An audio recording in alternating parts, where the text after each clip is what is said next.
Welcome to my channel Bhavani teacher. ఈరోజు నేను చూడండి కొత్తిమీర చట్నీ చేస్తున్నాను నా స్టైల్లో. ఇవి కొంచెం ఒక 20 రూపీస్ కొత్తిమీర. ఇది అయితే ఒక 15 చిన్న చిన్నవి కాబట్టి పచ్చిమిర్చి 15 తీసుకున్నాను, 2 టమాటాలు తీసుకున్నాను. ఫస్ట్ మనం ఏం చేద్దామంటే స్టవ్ ఆన్ చేసుకొని ఆయిల్ పెట్టుకుని, అప్పుడు ఇది ఆల్రెడీ కొద్దిగా వేడయ్యి ఉంది.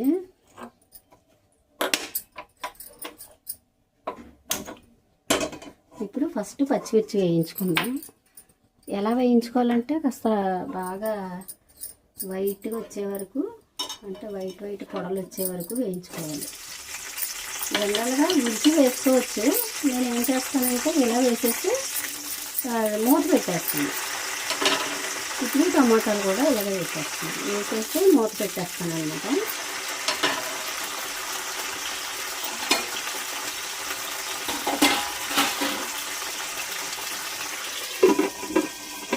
అప్పుడు బాగా మధ్యలో ఒక్కొక్కసారి కదుపుతూ ఉంటే చక్కగా వేగుతాయి అన్నమాట. నెక్స్ట్ కొత్తిమీర వేద్దాం.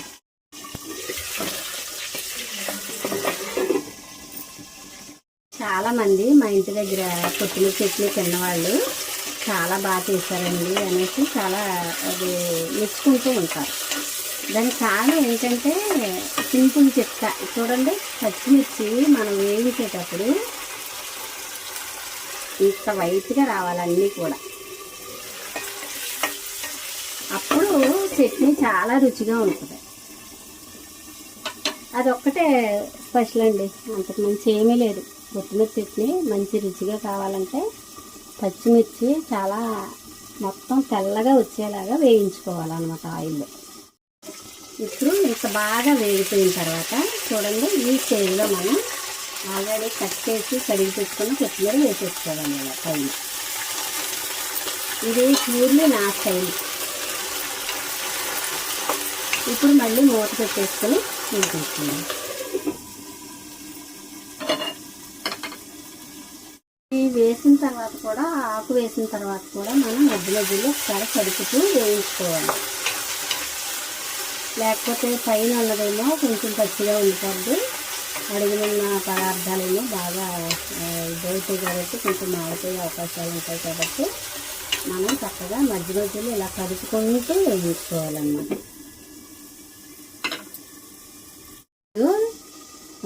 బచ్చలి తోటకూర కలిపి పప్పులో వేసి వండుదామని తీసుకొచ్చాను టెర్రస్ మీద నుంచి.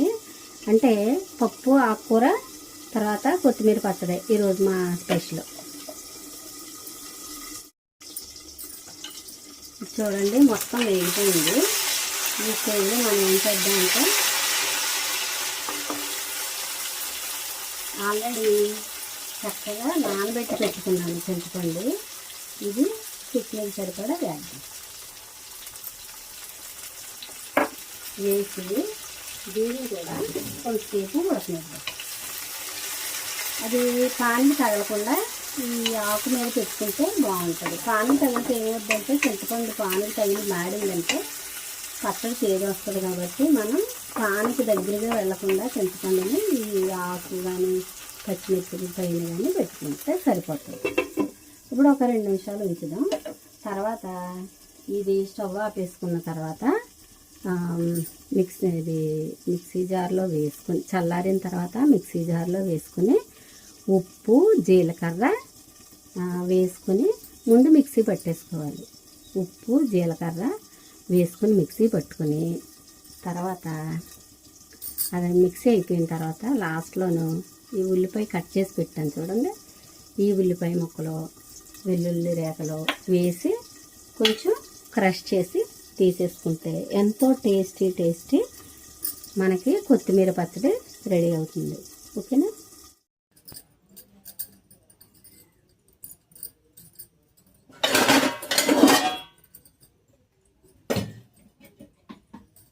ఇప్పుడు మనం వేయించుకున్న పదార్థాలన్నీ కూడా చల్లారిపోయినాయి. ఇప్పుడు మనం ఏం చేద్దామంటే, కొంచెం వేడిగా ఉంది,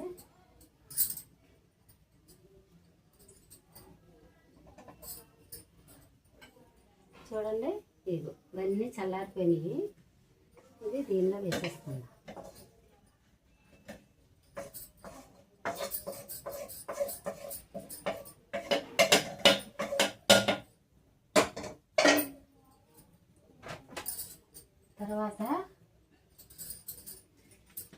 జీలకర్ర,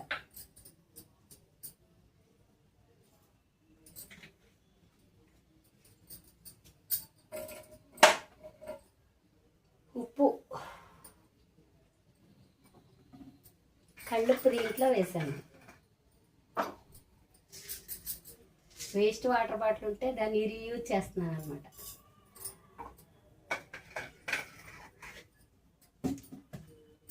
నెక్స్ట్ వేస్తాం కదా, వెల్లుల్లి కూడా వేసేద్దాం. ఎక్కడో పెట్టాను వెల్లుల్లి.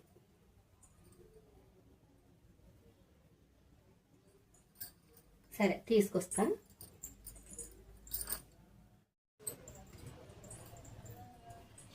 ఇదిగో వెల్లుల్లి వేసేసి ఇది ఒకసారి మిక్సీ పెట్టిన తర్వాత లాస్ట్న ఈ ఉల్లిపాయలు వేసి క్రష్ చేద్దాం.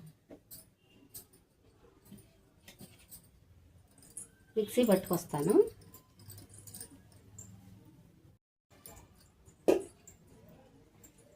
కొత్తిమీర చట్నీ ఎప్పుడు కూడా ఇలాగా కొంచెం రవ్వరవ్వలుగానే ఉండాలి, మరీ మెత్తగా అయితే చేసుకోకూడదు. ఇప్పుడు ఉల్లిపాయలు వేసి క్రష్ చేసుకొస్తాను.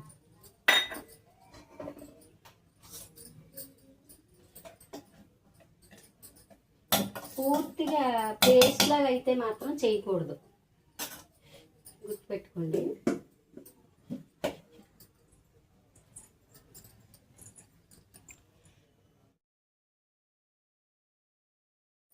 ఇప్పుడు చట్నీ మొత్తం కంప్లీట్ అయిపోయింది.